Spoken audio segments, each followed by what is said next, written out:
بسم اللہ الرحمن الرحیم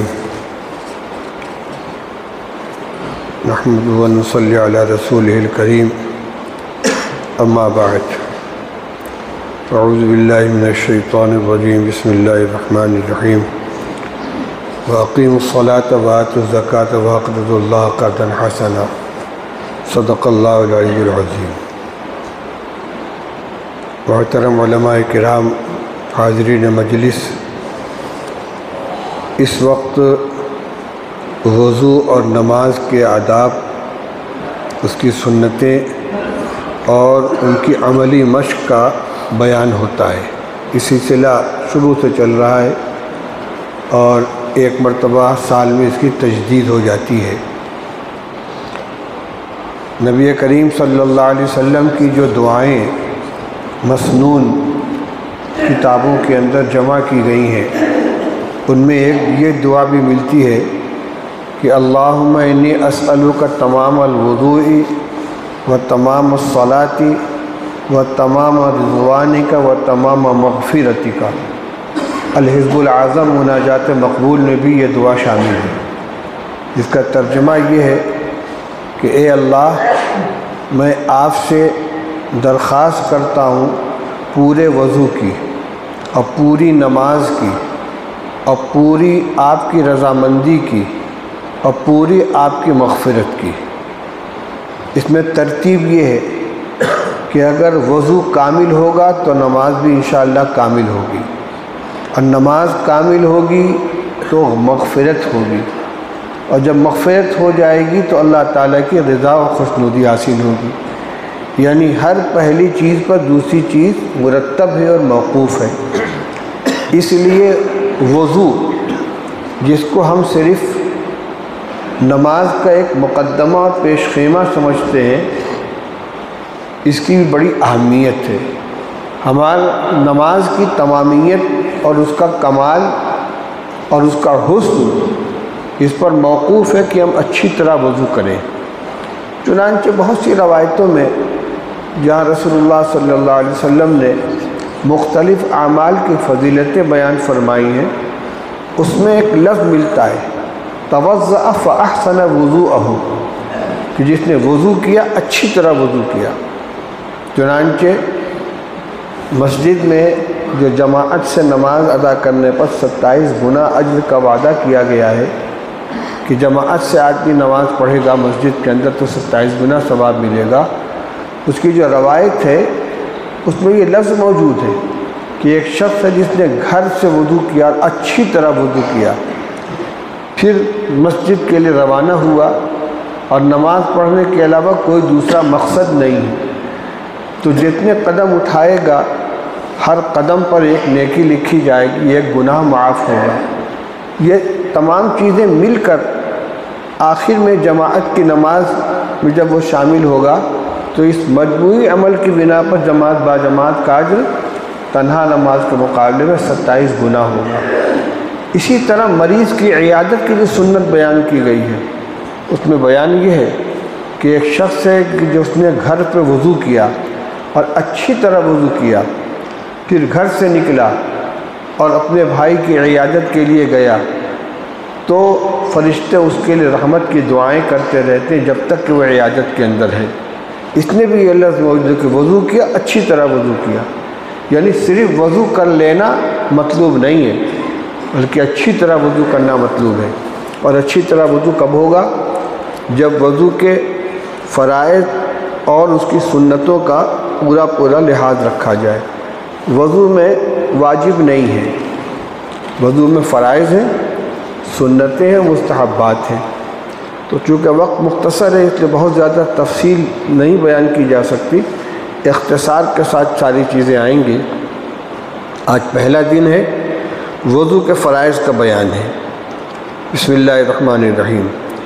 وضو میں 4 فرض ہیں، ان میں سے اگر ایک بھی چھوٹ جائے یا بال برابر بھی کوئی جگہ سوکھی رہ جائے تو وضو نہیں ہوگا۔ یعنی جو دھلنے والی اعضاء ہیں، جتنے حصے کا دھلنا فرض ہے، اس میں ایک بال برابر بھی جگہ اگر سوکھی رہ گئی، وہاں پانی نہیں پہنچا تو وضو نہیں ہوگا۔ وہ 3 اعضاء ہیں، پورا چہرہ دھو ایک مرتبہ دھونا، دونوں ہاتھ کی انگلیوں سمیت ایک مرتبہ دھونا، اور دونوں پیر ٹخنوں سمیت ایک مرتبہ دھونا۔ دھونے والے یہ 3 اعضاء ہیں، اور ایک مرتبہ کا دھلنا تو فرض ہے، اور 3 مرتبہ کا دھلنا یہ سنت ہے۔ چوتھا فرض ہے سر کے چوتھائی حصے کا مسح کرنا، چوتھائی حصہ کم سے کم اس کا مسح کرنا فرض ہے، اور پورے سر کا مسح کرنا سنت ہے۔ چہرہ کہاں سے کہاں تک ہے؟ تو چہرے کی حد ایک کان کی لو سے دوسرے کان کی لو تک اور لمبائی میں پیشانی کے بالوں سے لے کر ٹھوڑی کے نیچے تک، یعنی سامنے سے جتنا حصہ نظر آتا ہے، جس سے مواجہت ہوتی ہے، سامنا ہوتا ہے، اس کو وجہ کہتے ہیں، اور اتنے حصے کا چہرے وضو کے اندر دھونا فرض ہے۔ ٹھوڑی کا کچھ حصہ اوپر اور کچھ حصہ نیچے ہوتا ہے۔ فقہا نے پوری ٹھوڑی کو بشمول نیچے والے حصے کے وضو میں دھونا فرض قرار دیا ہے، یعنی یہ نہیں کہ اتنا دھل لیا اوپر کا نیچے کو چھوڑ دیا، یہ جو ٹھڈی ہے پانی یہاں بھی پہنچنا چاہیے۔ صرف ظاہری حصے میں ٹھوڑی کے کنارے تک دھونا کافی نہیں ہے، چہرہ دھوتے وقت اس حصے تک اہتمام سے پانی پہنچانا چاہیے۔ چہرہ دھونے کا طریقہ کیا ہے کہ پیشانی پر اوپر سے پانی ڈالا جائے، پھر پورے چہرے کو ملا جائے، خصوصاً سردی کے موسم میں جبکہ کھال خشک رہتی ہے، اگر اہتمام سے ملا نہ جائے تو ہو سکتا ہے کچھ حصہ اس کا سوکھا رہ جائے۔ اسی طرح چہرے میں یہ آنکھ بند ہو گئی تو یہ جو پلکیں ہیں اوپر کی، یہ پورا کی پورا دھلنا چاہیے۔ اسی طرح اندر کا حصہ دھلنا فرض تو نہیں ہے، لیکن اگر سیدھے سیدھے منہ بند کیا یوں تو ہونٹ کا جتنا حصہ نظر آ رہا ہے باہر سے، یہ مواجہت کے اندر ہے، سامنے میں ہے، اس لیے اس کا دھلنا بھی فرض ہے۔ لکھتے ہیں کہ چہرہ دھونے کا طریقہ یہ ہے کہ اوپر یعنی پیشانی سے پانی ڈالے، پھر چہرے کو ملے، خصوصاً سردیوں کے موسم میں کہ پانی جسم سے الگ رہتا ہے۔ آنکھوں کے گوشوں کو بھی اچھی طرح مل لے تاکہ کوئی جگہ سوکھی نہ رہ جائے۔ گوشوں کا دھونا بھی ضروری ہے، اکثر اس جگہ پر میل آ جاتا ہے، اس کو دور کر کے پانی پہنچانا چاہیے۔ کیچڑ ہو گیا، ہم نے صرف پانی پھیر دیا تو وہ کیچڑ جڑ کے اندر رہ گیا، پانی اندر نہیں پہنچے گا، اس لیے اس کو بھی مل لینا چاہیے تاکہ کچھ لگا ہو تو صاف ہو جائے۔ اسی طرح کان کی لو کے پاس والا حصہ بھی اہتمام سے دھونا چاہیے۔ یہ جو حصہ یہاں کا جتنا حصہ سامنے سے نظر آ رہا ہے، اگر صرف ایسے ہاتھ پھیر دیا اوپر سے تو کان کی لو پر سے گزرتے ہوئے نیچے آ جائے گا اور یہاں کا حصہ چھوٹ سکتا ہے، اس لیے پورے چہرے پر اچھی طرح اہتمام سے ہاتھ پہنچانا چاہیے۔ اسی طرح چہرہ دھوتے وقت منہ یا آنکھیں اتنی زور سے بند نہیں کرنا چاہیے کہ پلک یا ہونٹ کا کچھ حصہ خشک رہ جائے۔ ہونٹ بند ہونے کے بعد اس کا جو حصہ نظر آتا ہے وہ چہرے میں شامل ہے۔ اگر یوں کر لیا یہ اندر چلا گیا، وہاں پانی نہیں پہنچے گا، اس لیے چہرہ جیسے عام طور سے نارمل پوزیشن میں جس طرح چہرہ رہتا ہے، یہ سامنے کا حصہ اسی طرح یوں بند کر لیا اگر زور سے تو ہو سکتا ہے کہ کچھ حصہ آنکھ کے اندر چمڑے کا چھپ جائے، اس لیے نارمل پوزیشن میں رکھنا چاہیے۔ بہت زیادہ بھینچ کے نہ آنکھ بند کریں، نہ بہت زیادہ بھینچ کے منہ بند کریں۔ داڑھی کے خط اور کانوں کے درمیان جو سفیدی کا حصہ ہے، صحیح اور مفتابی قول کے مطابق وضو میں اس کا دھونا بھی فرض ہے۔ جب تک داڑھی نہیں نکلی ہے تب تک تو پورا چہرہ نظر آتا ہے۔ اس کو ہٹاؤ۔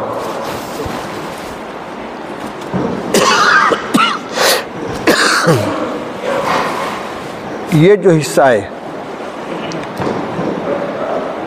یہ بال، داڑھی کے یہ جو بال آیا ہے، اس کے بعد بال ہے، بال کے پیچھے یہ حصہ ہے، تو اگر بال نہیں ہے تب تک تو یہ چہرے میں سب نظر آ رہا ہے، لیکن بال آ جانے کے بعد کھلا ہوا چہرہ آگے کا نظر آتا ہے، تو اس کو بتلایا گیا ہے کہ داڑھی کے خط اور کانوں کے درمیان یہ جو حصہ ہے، جو سفیدی کا حصہ ہوتا ہے، صحیح اور مفتابی قول کے مطابق وضو میں اس کا دھونا بھی فرض ہے، اس لیے وضو کرتے وقت وہاں بھی ہاتھ کا گزارنا بھیگے ہوئے ضروری ہے۔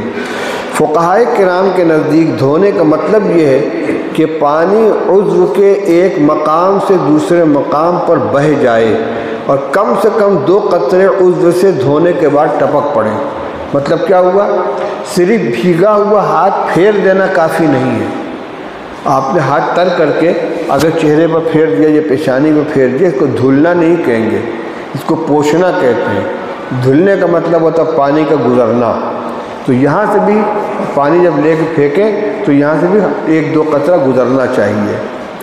بعض لوگ اس میں کوتاہی کرتے ہیں کہ پانی میں ہاتھ بھگو کر چہرے پر پھیر لیتے ہیں، یا اس قدر تھوڑا پانی چہرے پر ڈالتے ہیں کہ 1 قطرہ بھی ٹپکتا نہیں ہے، صرف مسا سا ہو کر رہ جاتا ہے، جیسا کہ سردی کے موسم میں اگر کبھی پانی تیز گرم ہو جائے تو ایسی صورت پیش آ جاتی ہے۔ اس لیے اچھی طرح سمجھ لینا چاہیے کہ اس طرح وضو نہیں ہوتا، پانی کا گزرنا اور 1-2 قطرہ کم سے کم چہرے سے ٹپکنا یہ ضروری ہے۔ اگر کوئی عذر نہ ہو تو وضو میں چہرہ دونوں ہاتھوں سے دھونا مستحب ہے۔ اور پانی لیا تو دونوں ہاتھ سے چہرے کو دھلا جائے۔ صرف ایک ہاتھ میں پانی لے کر یوں کریں گے فرض تو ادا ہو جائے گا، لیکن مستحب یہی ہے کہ دونوں ہاتھ چہرہ دھلنے میں استعمال ہونا چاہیے۔ اگر پیشانی کے بال اڑ جائیں تب بھی اتنا ہی حصہ دھونا فرض ہے جتنا حصہ پیشانی شمار کیا جاتا ہے، اس سے زیادہ دھونا فرض نہیں ہے۔ اب جیسے یہاں بال کی جگہ ہے تو جتنا حصہ بغیر بالوں کا رہتا ہے اتنا ہی چہرہ ہے۔ اگر کسی کا بال اڑ گیا تو یہاں سے لے کے اوپر تک ایک جیسا ہو گیا تو اس کی وجہ سے پانی اوپر نہیں پہنچانا ہے، دھلنا اتنا ہی ہے جتنا چہرہ ہے، باقی اوپر کا حصہ جو اس کا دھلنا فرض نہیں ہے۔ دونوں کانوں کی لو چہرے میں داخل نہیں، لہذا وضو میں اس کا دھونا ضروری نہیں۔ یہ جو لٹکتی ہوئی لو ہے یہ چہرے میں شامل نہیں، یہ کان کا حصہ ہے۔ جس شخص کے سر کے اگلے حصے کے بال نہ ہوں یا دونوں کن پٹیوں پر بال نہ ہو، اس کے لیے بھی وضو میں پیشانی سے زائد حصے کا دھونا ضروری نہیں ہے، یعنی عرف میں جہاں تک پیشانی کہلاتی ہے اس سے اوپر دھونا فرض نہیں، بلکہ پیشانی کے بالوں کے اگنے کی جو معروف جگہ ہے وہاں تک دھونا فرض ہے۔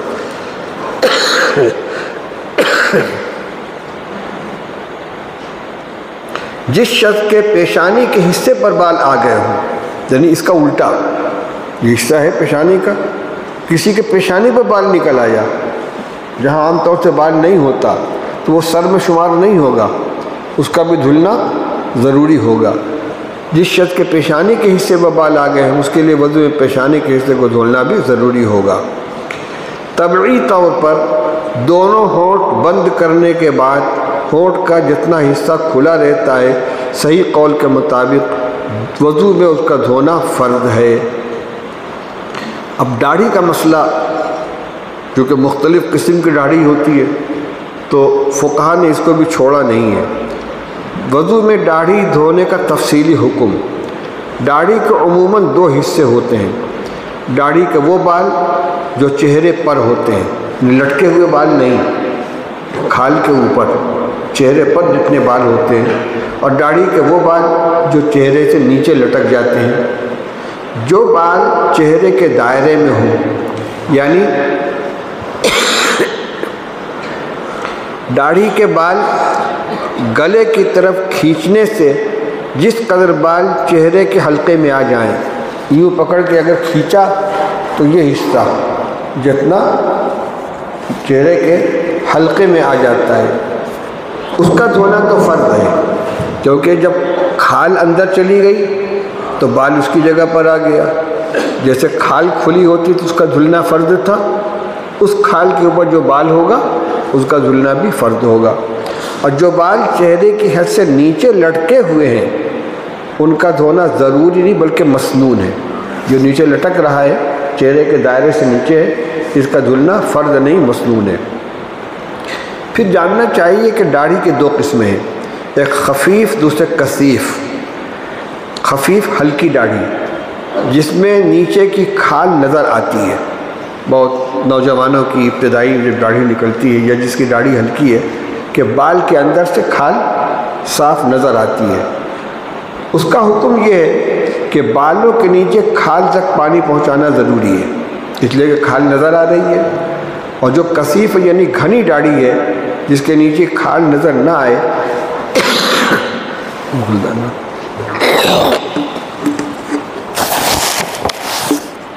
اس کا حکم یہ ہے کہ بالوں کے نیچے کھال تک پانی پہنچانا ضروری نہیں، البتہ چہرے کے حدود میں جو بال ہوں ان کو اوپر سے دھونا ضروری ہے۔ اسی طرح گھنی داڑھی کی جو جڑیں رخسار سے ملی ہوئی ہیں ان کا دھونا بھی ضروری ہے، یعنی بال لٹک رہا ہے تو نیچے والے حصے کا تو دھلنا ضروری نہیں ہے، لیکن اس کی جو جڑیں بالوں کے اندر پہنچی ہیں ان کے اوپر کا دھلنا ضروری ہے۔ اگر داڑھی کے کچھ حصے بال کے گھنے ہوں اور کچھ ہلکے ہوں تو جہاں گھنے ہوں وہاں صرف ظاہری حصے کا دھونا، اور جہاں ہلکے ہوں اس کے نیچے کی کھال کا دھونا ضروری ہے۔ جس پانی سے منہ دھویا جائے اگر اس سے گھنی داڑھی کے اوپر کے بال بھی خوب تر ہو جائیں تو گھنی داڑھی دھونے کے لیے علیحدہ سے پانی لینے کی ضرورت نہیں۔ پانی چہرہ دھلنے کے لیے جو ڈالا ہے، اگر اسی پانی سے گھنی داڑھی کا اوپر کا بال بھی تر ہو گیا تو داڑھی دھلنے کے لیے الگ سے پانی دینے کی ضرورت نہیں ہے، لیکن اگر یہ محسوس ہو رہا ہے کہ یہ پانی ڈالا گیا تو کھال تو دھل گئی لیکن گھنا بال ہے کہ نہیں دھلا تو الگ سے پانی لے کر اس کو دھلا جائے گا۔ بھو، مونچھ اور بچہ داڑھی، یہ جو چھوٹی سی داڑھی ہوتی ہے ہونٹ کے نیچے، بھووں، مونچھوں اور ریش بچہ یعنی نیچے والے ہونٹ کے نیچے کے بال کا حکم بھی داڑھی کی طرح ہے کہ بال اگر گنجان اور گھنے ہوں اور بالوں کے نیچے کی کھال نظر نہ آتی ہو تو بالوں کے صرف ظاہری حصے کا دھونا فرض ہے، بالوں کے نیچے کھال تک کا پانی پہنچانا ضروری نہیں، اور اگر یہ بال گنجان نہ ہو، کھال نظر آتی ہو تو کھال تک پانی پہنچانا ضروری ہے۔ مونچھیں اگر اتنی بڑی ہوں کہ ہونٹوں کی سرخی کو ڈھانپ لیتی ہوں تو ان کا خلال کرنا ضروری ہے، یعنی مونچھوں کو ہٹا کر ہونٹوں کا دھونا فرض ہے، اس لیے کہ یہ مونچھیں پورے ہونٹ یا اس کے بعض حصے پر پانی پہنچنے سے رکاوٹ بنتی ہیں، خاص طور پر جب کہ مونچھیں گھنی ہوں۔ پھر سے پڑھتا ہوں میں، مونچھیں اگر اتنی بڑی ہوں، لٹک رہی ہیں، مسلمانوں کی مونچھ تو عام طور سے ایسی ہوتی نہیں، لیکن کسی خان صاحب کو شوق ہو گیا، انہوں نے سردار جی کی طرح کی مونچھ رکھ لی تو پتہ ہی نہیں چلتا۔ حضرت مفتی صاحب نے ایک لطیفہ سنایا کہ ایک سردار جی اپنے پوتے کو کندھے پر بیٹھائے لیے چلے جا رہے تھے تو اس نے ہاتھ آگے کر کے یوں کیا کہ دادا تھارا منہ کہاں؟ اس کو نہ تو مل ہی نہیں رہا ہے، اوپر سے نیچے تک بال ہی بال، کہ دادا تیرا منہ کہاں؟ تو اس نے گالی بکی اس کو، یہ کیا ہے؟ وہ کھول کے دکھلایا کہ یہ کیا ہے؟ تو اگر ایسی مونچھ اگر کسی کے چہرے کے اوپر ہو تو اس کا کیا حکم ہوگا؟ مونچھیں اگر اتنی بڑی ہوں کہ ہونٹوں کی سرخی کو ڈھانپ لیتی ہوں، یہ جو حصہ ہونٹ کا جس کو جہاں بال نہیں ہے یہ ہونٹوں کی سرخی ہے، یعنی مونچھوں کو ہٹا کر تو کیا ہوگا؟ تو ان کا خلال کرنا ضروری، یعنی مونچھوں کو ہٹا کر ہونٹوں کا دھونا فرض ہے، یعنی اتنا حصہ جو کھلا ہوا ہے جس پہ بال نہیں رہتا ہے، اس لیے کہ یہ مونچھیں پورے ہونٹ یا اس کے بعد حصے پر پانی پہنچنے سے مانع ہوں گی۔ دھلنے والے اعضائے وضو میں چہرہ، ہاتھ، پیر، اگر کوئی جز سوکھا رہ جائے تو بعد میں صرف پانی سے تر کر لینا کافی نہیں کہ ہاتھ بھگو کر اس پر پھیر لیا، بات سمجھ لیں، دھلنے والا حصہ ہے نا، بلکہ پانی بہانا ضروری ہے۔ یہ دیکھا کہ یہاں کا حصہ سوکھا رہ گیا ہے تو اتنا کافی نہیں کہ ہاتھ بھگو کے پھیر لیا، بلکہ اتنا پانی ڈالیں کہ اس پر سے گزر کر 2-4 قطرے ٹپک جائیں، بلکہ اس میں بھی تقاطر یعنی کم از کم 2 قطروں کا ٹپکنا شرط ہے۔ یہ تو تفصیل ہوئی ایک عضو کی یعنی چہرے کی۔ دوسرا فرض ہے دونوں ہاتھوں کے کہنیوں سمیت دھونا، تو دوسرا فرض دونوں ہاتھوں کو کہنیوں سمیت ایک مرتبہ دھونا فرض ہے۔ دھونے کا طریقہ یہ، انگلیوں کی جانب سے پانی ڈالے اور ملے ادھر سے اوپر سے، جیسے کہ قرآن پاک میں کیا ہے، وَأَيْدِيكُمْ إِلَى الْمَرَافِقِ، ہاتھوں کو دھلو کہنیوں تک۔ سے معلوم ہوتا ہے کہ دھلنے کا آغاز ادھر سے ہوگا، اختتام ادھر ہوگا، تو پانی ادھر سے ڈالنا شروع کرے، انگلیوں کی طرف سے پانی ڈالے اور ملے، خصوصاً کہنیوں کے پیچھے حصے تک اہتمام سے پانی پہنچائے، کیونکہ عموماً جلدی کی وجہ سے یہ حصہ سوکھا رہ جاتا ہے۔ یہ خصوصاً یہ گڈھا جو ہے کہنی کے نیچے، اگر ایسے ہاتھ پھیریں گے تو وہاں ہاتھ ہی نہیں پہنچے گا، اس لیے یہ گڈھا اور ادھر کا گڈھا، اور خصوصاً سردی کے موسم میں جب کہ کھال خشک رہتی ہے، اس جگہ اہتمام سے پانی کا پہنچانا، اور پہنچانا اس طرح کہ تقاطر ہو، وہاں سے ایک دو قطرہ ٹپکنے والی مقدار میں ہو۔ عموماً جلدی کی وجہ سے حصہ سوکھا رہ جاتا ہے۔ سنن دارقطنی میں حضرت جابر رضی اللہ تعالیٰ عنہ سے مروی ہے کہ حضور صلی اللہ علیہ وسلم جب وضو فرماتے تھے تو کہنیوں پر پانی ڈالا کرتے تھے، یعنی اہتمام سے وہاں پانی ڈالتے تھے۔ آج کل ٹوٹی سے وضو کرتے وقت بعض لوگ کہنی سے انگلیوں کی طرف پانی بہاتے ہیں، یہ طریقہ قابل اصلاح ہے، یعنی ڈوٹی کے نیچے بیٹھے یوں ہاتھ کر کے پانی ڈال دیا، یہ سنت کے خلاف ہے، یوں پانی ڈالیں اوپر سے ادھر کو جانا چاہیے۔ تیسرا فرض ایک بار سر کا مسح کرنا۔ وضو کا تیسرا فرض ایک بار سر کا مسح کرنا ہے۔ سر کا مسح کرنا کم از کم چوتھائی حصے تک تو فرض ہے۔ چوتھائی کتنا ہوتا ہے؟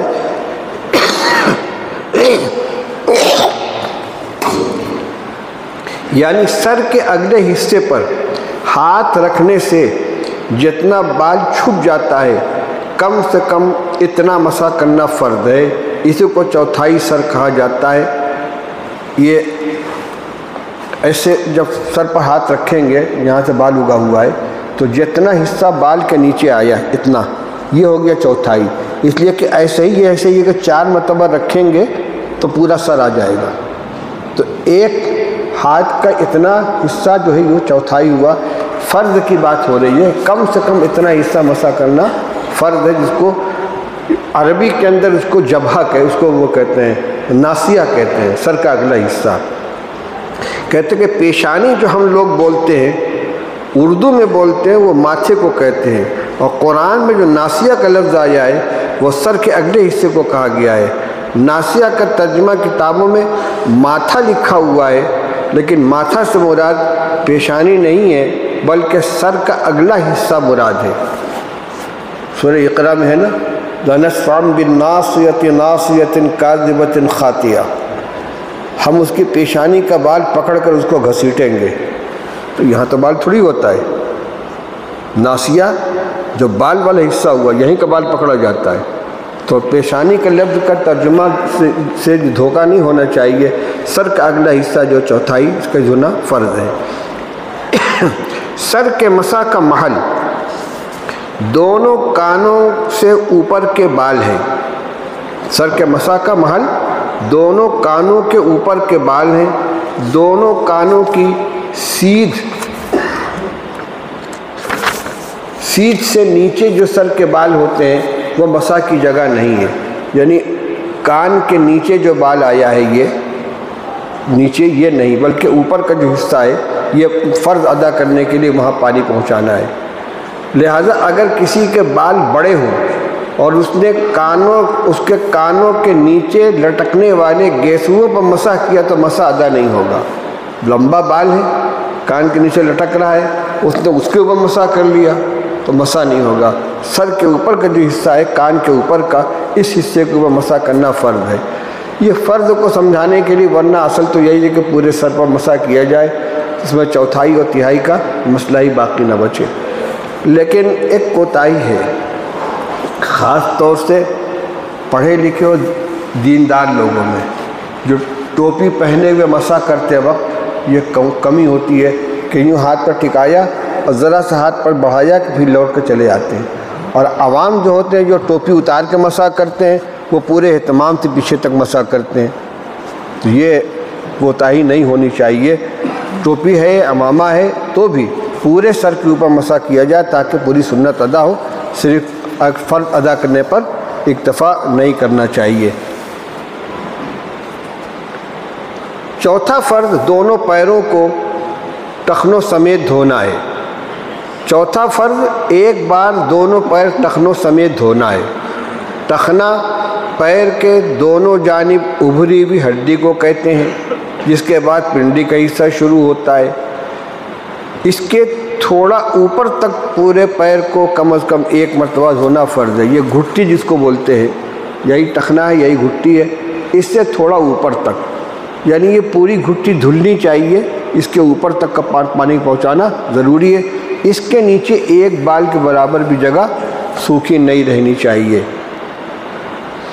پاؤں دھونے میں بے احتیاطی کا اندیشہ زیادہ رہتا ہے، کیونکہ اس میں کئی حصے ایسے ہیں جہاں عموماً ہاتھ نہیں پہنچتا اور نگاہ میں بھی فوراً نہیں جاتی۔ دونوں ٹخنوں کے نیچے جو گڈھا ہے، یہاں پانی پہنچا کے نہیں نیچے۔ اسی طرح ایڑی کا پچھلا حصہ، ایسے ہی تلوا اور انگلیوں کے درمیان کی جگہیں، جبکہ کھال میں خشکی ہو جیسے سردی کے موسم میں ہوتا ہے، تو ایسے وقت میں اس کا زیادہ اہتمام کرنا چاہیے۔ اس کا اطمینان ہونا چاہیے کہ پورا پیر اچھی طرح دھل گیا ہے۔ سب سے زیادہ پیر ہی میں اس کا اندیشہ ہوتا ہے۔ پاؤں دھونے میں کوتاہی پر وعید۔ اس سلسلے میں واقعہ ہے کہ حضور صلی اللہ علیہ وسلم مکہ مکرمہ سے مدینہ منورہ کے لیے واپس لوٹ رہے تھے۔ سفر کے دوران عصر کی نماز کا وقت ہو گیا۔ راستے میں پانی کے قریب قافلہ رک گیا۔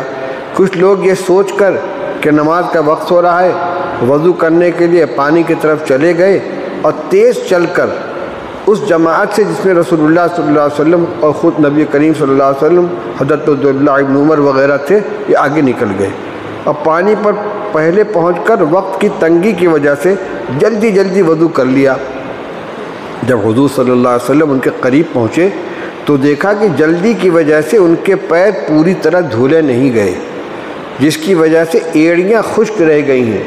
اسی بنا پر آپ نے زور سے 3 مرتبہ فرمایا، وَيْلٌ لِّلْعَقَابِ مِنَ النَّارِ وَيْلٌ لِّلْعَقَابِ مِنَ النَّارِ۔ ایڑیوں کے لیے آگ سے ہلاکت ہے، یعنی ایڑیاں سوکھی رہ گئیں اور ایڑیوں کا دھونا فرض ہے۔ جب ایک فرض رہ گیا تو وضو نہیں ہوا، اور وضو نماز کی صحت کے لیے شرط ہے۔ جب وضو نہیں تو نماز نہیں ہوئی، اور جس کی ایڑی سوکھی رہے گی وہ بلا وضو نماز پڑھنے والا قرار دیا جائے گا، اور قصداً نماز چھوڑنے کی وعید جہنم ہے۔ دیکھیے تھوڑی سی غفلت سے بات کہاں سے کہاں تک پہنچ گئی۔ اب چند ضروری مسئلے۔ اگر وضو کے اعضاء میں سے کسی حصے پر پینٹ، جو رنگائی چھوائی کی جاتی ہے، پینٹ یا کوئی ایسی چیز لگ جائے جس میں پرت ہوتی ہے، یعنی اکھاڑنے سے اکھڑ جاتی ہے، پرت نکل جاتی ہے، جس کی وجہ سے پانی کھال تک نہ پہنچ سکے، تو وضو میں اس کا چھڑانا ضروری ہے، ورنہ وضو صحیح نہیں ہوگا۔ ووٹ دینے کے بعد انگلی پر جو نشان لگایا جاتا ہے، جس کا اثر کئی دنوں تک رہتا ہے، اس کے ساتھ وضو صحیح ہو جاتا ہے، اس لیے کہ اس میں پرت نہیں ہوتی، صرف رنگ ہوتا ہے۔ البتہ بعض مفتیان کرام کی رائے یہ ہے کہ اس میں معمولی سی پرت ہوتی ہے، لہذا احتیاط اس میں ہے کہ وضو سے پہلے اس روشنائی کو چھڑانے کی کوشش کی جائے، اور اگر کوشش کے باوجود نہ چھوٹے تو ایسے ہی وضو کر لیا جائے۔ لمبے ناخن میں اگر انگلیوں کا سرا چھپ جائے تو ناخن کے نیچے انگلیوں کے سرے تک پانی پہنچانا ضروری ہے۔ یہ مسئلہ خواتین کو بتانا ضروری ہے۔ مرد تو لمبا ناخن نہیں رکھتے، لیکن خواتین میں اور خاص طور سے نوعمر بچیوں میں یہ شوق ہوتا ہے درندوں کی طرح ناخن رکھنے کا۔ تو جو لمبا ناخن ہوگا، جب وہ وضو کریں گے تو بال کی جڑ میں پانی انگلی میں نہیں پہنچ پائے گا، تو ناخن، لمبے ناخن میں اگر انگلیوں کا سرا چھپ جائے تو ناخن کے نیچے انگلیوں کے سرے تک پانی پہنچانا ضروری ہے۔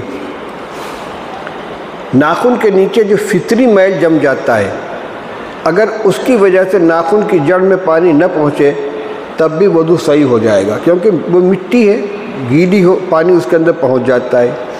اگر کسی شخص نے تنگ انگوٹھی پہن رکھی ہو تو وضو میں اس کو اتارنا یا ہلانا ضروری ہے تاکہ نیچے پانی پہنچ جائے، اور اگر انگوٹھی تنگ نہ ہو تو اتارنا ہی ہلانا ضروری نہیں ہے، البتہ مستحب ہے تاکہ کوئی حصہ سوکھا نہ رہ جائے۔ یہ 4 فرائض ہوئے۔ اس کے بعد سنتیں ہیں، اس کی صرف فہرست سنا دیتا ہوں۔ سنت کسی عمل کی تکمیل کے لیے ضروری ہوتی ہے، اس سے عمل میں کمال پیدا ہوتا ہے۔ جان بوجھ کر سنت چھوڑنے کی عادت بنا لینا گناہ ہے۔ وضو کی 15 سنتیں ہیں۔ وضو کی نیت کرنا، نیت کرنے کا مطلب یہ نہیں کہ نیت کرتا ہوں میں وضو کرنے کی، بلکہ ہاتھ منہ دھلنا مختلف مقاصد کے لیے ہوتا ہے۔ بڑی گرمی ہو رہی اس لیے ہاتھ منہ دھل رہے ہیں، باہر سے چل کر آئے گرد و غبار پڑا اس لیے ہاتھ منہ دھل رہے ہیں، وہ بھی دھلنا ہے، اس میں چہرہ بھی دھلا جاتا ہے، ہاتھ بھی دھلا جاتا ہے، ہاتھ بھگو کے سر پر پھیرا بھی جاتا ہے۔ یہ ہوا لیکن وضو کی نیت سے نہیں ہوا، تو وضو تو اس میں بھی ہو جائے گا اگر تمام اعضاء دھلے گئے اور سر پہ ہاتھ پھیرا گیا، لیکن وضو کی سنت ادا نہیں ہوگی۔ اس لیے کہتے ہیں سنت یہ ہے کہ وضو کی نیت سے سارا کام کیا جائے، چہرہ دھلنا وضو کے لیے، ہاتھ دھلنا وضو کے لیے، پیر دھلنا وضو کے لیے۔ بسم اللہ پڑھ کر وضو کرنا، شروع میں بسم اللہ پڑھنا۔ منہ دھونے سے پہلے دونوں ہاتھوں کو 3 بار گھٹنوں تک دھونا، سب سے پہلا عمل یہی ہے۔ مسواک کرنا، 3 بار کلی کرنا، 3 بار ناک میں پانی ڈالنا، داڑھی کا خلال کرنا، ہاتھوں کو انگلیوں کی طرف سے دھونا، یعنی فرض تو ایسے بھی ادا ہو جائے گا ادھر سے پانی ڈالا، لیکن ادھر سے پانی ڈالیں کہ ادھر تو یہ سنت ہے۔ ہاتھوں کی انگلیوں کا خلال کرنا، پیر کی انگلیوں کا خلال کرنا، پورے سر کا مسح کرنا، فرض تو چوتھائی ہے لیکن پورے سر کا مسح کرنا یہ سنت ہے۔ کانوں کا مسح کرنا،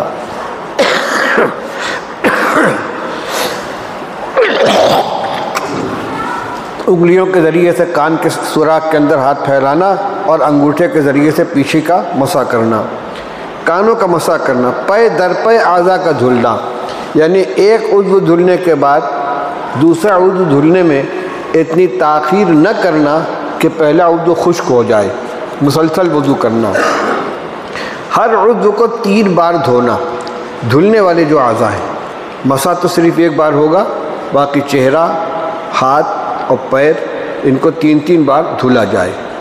ہر عضو کو 3 بار دھونا، ترتیب وار وضو کرنا، جو ترتیب ہے پہلے کلی، پھر ناک میں پانی ڈالنا، پھر چہرہ دھلنا، پھر ہاتھ دھلنا، پھر سر کا مسح، پھر پیر، پھر کان کا مسح، پھر پیر دھلنا، یہ ترتیب ہے تو سنت کے مطابق ہوگی۔ اور اگر کسی نے الٹا وضو کر لیا، پہلے پیر دھل لیا اس کے بعد چہرہ دھل لیا پھر کلی کر لی، تو باقی تو ہو جائے گی لیکن خلاف سنت ہوگی۔ ہمارے استاد تھے علامہ ابراہیم صاحب الیابی رحمۃ اللہ علیہ، فرماتے تھے مولوی صاحب میں نے منیت المصلی تک ایک شیعہ مولوی سے پڑھا، شیعہ تھا، حنفیوں کی کتاب ہے منیت المصلی، مگر اس نے اس طرح ہم کو پڑھایا کہ ہم اس وقت تک یہی جانتے تھے کہ پیر کا وظیفہ مسح ہے، شیعوں کے یہاں پیر دھلا نہیں جاتا، پیر کو مسح کیا جاتا ہے، کہ وہ اتنا ماہر تھا کہ اس نے ہم کو ہماری کتاب اس طرح پڑھائی کہ ہم یہ سمجھتے تھے کہ پیر کا وظیفہ مسح ہے۔ تو ہم لوگوں نے کہا حضرت پھر آپ نے اتنے دن تک وضو اسی طرح کیا کرنا؟ گاؤں کے رہنے والے ہم لوگ ننگے پیر رہتے تھے، اس لیے مسجد میں جاتے تھے تو پہلے اچھی طرح دونوں پیر دھلتے تھے، اس کے بعد وضو کرتے تھے اور آخر میں پیر کا مسح کر لیتے تھے۔ تو ہمارا کوئی وضو بغیر پیر دھلے ہوئے نہیں ہوا، لیکن وہی مسئلہ ہوا کہ ترتیب ختم ہو گئی۔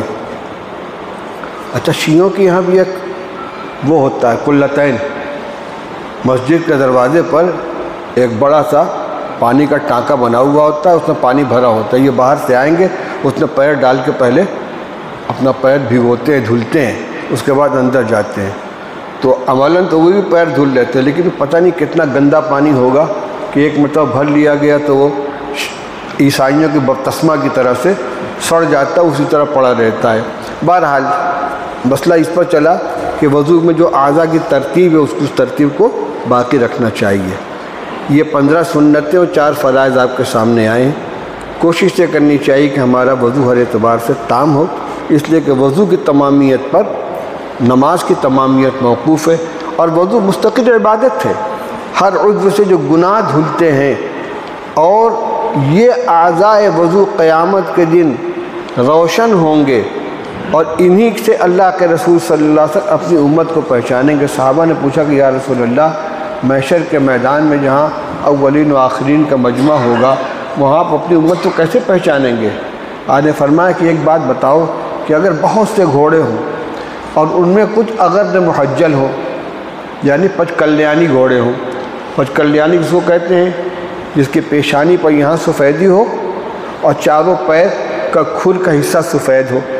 اگر پورے مجمع میں کچھ پچ کلیانی گھوڑے پہچانے جائیں گے کہ نہیں؟ ہاں حضور پہچانے جائیں گے۔ فرمایا میری امت کے اعضائے وضو روشن ہوں گے قیامت کے دن، تو وہ وضو کے آثار سے جو اہتمام سے سنت کے مطابق وضو کرے گا، اس کے اعضاء روشن ہوں گے، اور محشر کے میدان میں ہزاروں کے مجمع میں وضو کرنے کا اہتمام کرنے والا پہچان لیا جائے گا۔ تو یہ بڑی اہم عبادت ہے، اور با وضو مستقل رہنا ایک مستقل سنت ہے، اور اس کی برکت سے گناہوں سے حفاظت ہوتی ہے۔ آدمی باوضو رہے گا تو بڑی اس کے فائدے ہیں، کچھ نہ کچھ جی چاہے گا کچھ پڑھنے کو، کچھ کرنے کو، اور کسی گناہ کا ارادہ ہو تو فوراً خیال ہے کہ میں باوضو ہوں، میں باوضو ہوں۔ تو وضو کے ساتھ رہنا یہ ایک مستقل نیکی کا عمل ہے، اس لیے اس کا اہتمام کرنا چاہیے۔ اللہ تعالی ہم سب کو سنت کے مطابق کام کرنے کی توفیق عطا فرمائے۔ کئی منٹ پر افطار ہے؟ اب اس کے بعد جو ہے یہ جو سنتیں 15 بیان کی گئی ہیں، اس کی پوری تفصیل دی گئی ہے۔ اس کو میں چھوڑ کر مختصراً مستحبات کو بیان کر رہا ہوں۔ وضو کا کچھ مستحب بھی چیزیں ہیں۔ فقہ کی کتابوں میں وضو کے 70 سے زائد مستحبات ذکر کیے گئے ہیں۔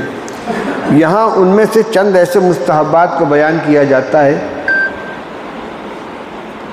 السلام علیکم، قاری صاحب مجلس ہو رہی اس وقت، بعد میں بات کریں۔ وعلیکم السلام۔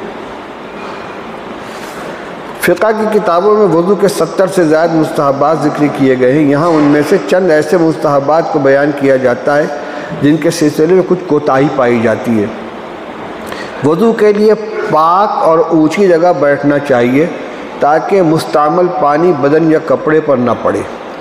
وضو میں قبلہ رخ ہو کر بیٹھنا چاہیے، جہاں اختیاری ہے ہم جیسے چاہیں گھوم کے بیٹھ سکتے ہیں، وہاں ہم پابند، اور جہاں پابند ہے تعمیر شدہ بنا ہوا وضو خانہ ہے وہاں مجبوری ہے، اس لیے کہ قبلہ رخ ہونے میں دعا قبول ہونے کی زیادہ امید ہے۔ نیز حدیث میں اکرم المجالس مستقبل بہ القبلہ، یعنی معزز ترین مجلسیں وہ ہیں جن میں لوگ قبلہ کی طرف رخ کر کے بیٹھیں۔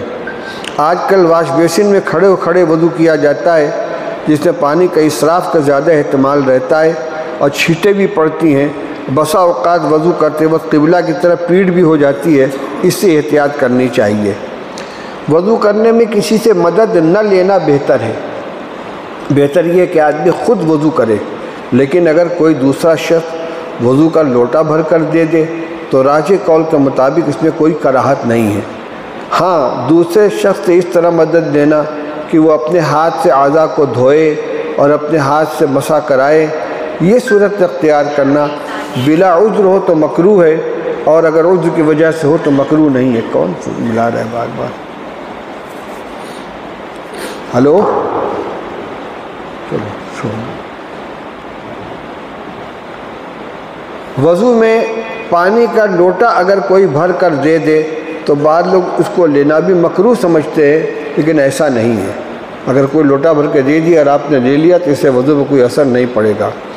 اعضاء کو جہاں تک دھونا واجب یا فرض ہے اسے تھوڑا زیادہ دھونا بہتر ہے، تاکہ جتنا حصہ دھونا فرض ہے اس کے بارے میں پورا یقین ہو جائے۔ سردی کے موسم میں پہلے اعضاء وضو کو تر ہاتھ سے ملنا بہتر ہے، تاکہ تمام عضو دھوتے وقت پانی آسانی سے کھال تک پہنچ جائے۔ ہاتھ دھلنا ہے تو ہاتھ کو تر کر کے اچھی طرح سے یوں پھیر لیا، یہاں بھی پھیر لیا، تاکہ یہ خشکی ختم ہو جائے۔ اب جو پانی ڈالیں گے تو ہر جگہ پہنچ جائے گا۔ ہر عضو کے دھوتے وقت یا مسح کرتے وقت بسم اللہ اور کلمہ شہادت پڑھنا مستحب ہے۔ وضو کے درمیان جو دعائیں کتابوں میں لکھی ہوئی ہیں وہ مسنون تو نہیں ہے لیکن معنی کے اعتبار سے مناسب ہیں، اس لیے ان کا پڑھ لینا بھی مستحسن ہے۔ وضو سے فارغ ہو کر آسمان کی طرف نظر کر کے یہ دعا پڑھنا مستحب ہے۔ اشہد ان لا الہ الا اللہ وحدہ لا شریک لہ واشہد ان محمدا عبدہ ورسولہ اللہم اجعلنی من التوابین واجعلنی من المتطہرین۔ حضرت عمر بن الخطاب رضی اللہ عنہ سے روایت ہے کہ رسول اللہ صلی اللہ علیہ وسلم نے ارشاد فرمایا کہ جو کوئی تم میں سے وضو کرے اور پورے آداب کے ساتھ اچھی طرح مکمل وضو کرے، پھر وضو کے بعد کہے اشہد ان لا الہ الا اللہ وحدہ لا شریک لہ واشہد ان محمدا عبدہ ورسولہ اللہم اجعلنی من التوابین واجعلنی من المتطہرین، تو لازمی طور پر اس کے لیے جنت کے 8 دروازے کھل جاتے ہیں، وہ جس دروازے سے بھی چاہے جنت میں جا سکے گا۔ یہ ترمذی شریف کی روایت ہے۔ لوگوں میں مشہور یہ ہے کہ وضو کے بعد کھڑے ہو کر پانی پینا چاہیے، اس کی زیادہ فضیلت و ثواب ہے۔ یہ بات صحیح نہیں ہے۔ ہر پانی کو بیٹھ کر پینا سنت ہے، چاہے وہ وضو کا پانی ہو یا زمزم کا پانی ہو۔ افضل یہ ہے کہ ان کو بھی بیٹھ کر پیا جائے، اگرچہ کھڑے ہو کر پینا بھی جائز ہے۔ زمزم کے بارے میں صرف اتنا کہ جس حال میں ملے اس حال میں پی لیا جائے۔ کھڑے کھڑے ملا تو کھڑے کھڑے پی لو، خاص طور سے اس کے لیے بیٹھنے کا اہتمام نہیں کرنا ہے۔ رسول اللہ صلی اللہ علیہ وسلم حج کے اندر تشریف لے گئے، زمزم کے پاس آپ کا چچا حضرت عباس پانی پلا رہے تھے، آپ نے پانی لیا اور کھڑے کھڑے پیا، کیونکہ آپ کھڑے ہوئے تھے۔ اس سے یہ سمجھنا کہ کھڑے ہونے کا اہتمام کرنا ضروری ہے، ایسا نہیں۔ بہت لوگ اس کا اہتمام کرتے ہیں، پانی ملا بتکلف اٹھیں گے، کھڑے ہوں گے، قبلہ رو ہوں گے، اس کے بعد پئیں گے، اتنے تکلفات کی ضرورت نہیں۔ یہاں تک وضو کے مستحبات بھی ہو گئے اور فرائض بھی ہو گئے۔ کئی منٹ باقی افطار میں؟ 15-16 منٹ۔ تو مکروہات بھی سن لیں، ایک صفحہ۔ فقہ کی کتابوں میں وضو کے بہت سے مکروہات بیان کیے گئے ہیں، یہاں صرف ایک مکروہ کو ذکر کیا جاتا ہے جس کے بارے میں آج کل زیادہ لاپرواہی پائی جاتی ہے، وہ یہ کہ وضو میں ضرورت سے زیادہ پانی خرچ کیا جاتا ہے۔ حالانکہ پانی کے استعمال میں اسراف کرنا سخت مکروہ ہے، اس سے وضو میں کراہت آ جاتی ہے۔ وضو کرنے کے لیے عموماً لوگ ٹوٹی کے پاس بیٹھ جاتے ہیں اور پوری ٹوٹی کھول دیتے ہیں، اس میں منجن بھی مانج رہے ہیں، گل بھی کر رہے ہیں اور پانی بہہ رہا ہے۔ اسی طرح مسح کرتے وقت بھی ٹوٹی کو بند نہیں کرتے، ٹوٹی کھلی ہوئی ہے، ہاتھ تر کیا، ٹوٹی کھلی ہے، پانی بہہ رہا ہے، سر کا مسح کیا، کان کا مسح کیا، گردن کا مسح کیا، اس کے بعد اطمینان سے پیر دھل رہے ہیں، اتنی دیر تک ٹوٹی کھلی پانی بہہ رہا ہے۔ ایسا نہیں کرنا چاہیے۔ پانی کے ایک ایک قطرے کا حساب اللہ تعالیٰ کے لیے دینا پڑے گا۔ حدیث میں فرمایا گیا کہ پانی کے اسراف سے بچو، اگرچہ بہتے ہوئے دریا کے کنارے کیوں نہ بیٹھے ہو۔ یعنی پانی کم استعمال کرنے کا جو حکم ہے، اس وجہ سے نہیں کہ پانی کی بڑی قلت ہے، دریا کنارے بیٹھ کر بھی وضو کر رہے تو اتنا ہی پانی استعمال کرو جتنا وضو میں ضرورت ہے۔ تو پانی کی بہتات تو تب بھی احتیاط کرنی چاہیے۔ سوچنے کی بات ہے کہ دریا کے کنارے بیٹھنے والا وضو کرے گا تو اس کا ایک قطرہ بھی ضائع نہیں ہوگا، وہ سارا پانی پلٹ کر اسی میں جا رہا ہے۔ یعنی اسراف اس لیے سے منع نہیں کیا گیا کہ پانی نالی میں بہہ جائے گا، بلکہ وضو میں ضرورت سے زیادہ پانی استعمال کرنا اسراف ہے۔ ندی کے کنارے بیٹھ کر وضو کریں گے تب بھی اسراف کرنا منع ہے، اتنا ہی پانی استعمال کریں جتنا استعمال کرنے کی ضرورت ہے۔ ایک ضروری تنبیہ، رسول اللہ صلی اللہ علیہ وسلم نے ارشاد فرمایا کہ وضو کا ایک شیطان ہے جس کا نام ولہان ہے، حیران کرنے والا، پریشان کرنے والا۔ وہ وضو کرتے وقت آدمی کے پاس آتا ہے اور پریشان کرتا ہے، آدمی کلی کرتا ہے اور اطمینان نہیں ہوتا کہ میری کلی ہوئی کہ نہیں، چہرہ دھل رہا ہے دھلتا ہی چلا جاتا ہے، ہاتھ دھل رہا ہے تو دھلے جا رہا ہے۔ اس سے بچنا چاہیے۔ ہر جگہ اس طرح کے لوگ پائے جاتے ہیں۔ ہمارے یہاں بھی ایک صاحب سے انتقال ہو گیا، پہلے مدن پورہ میں رہتے تھے، پھر اشفاق نگر چلے گئے۔ مسجد میں آ کے وضو شروع کرتے تھے،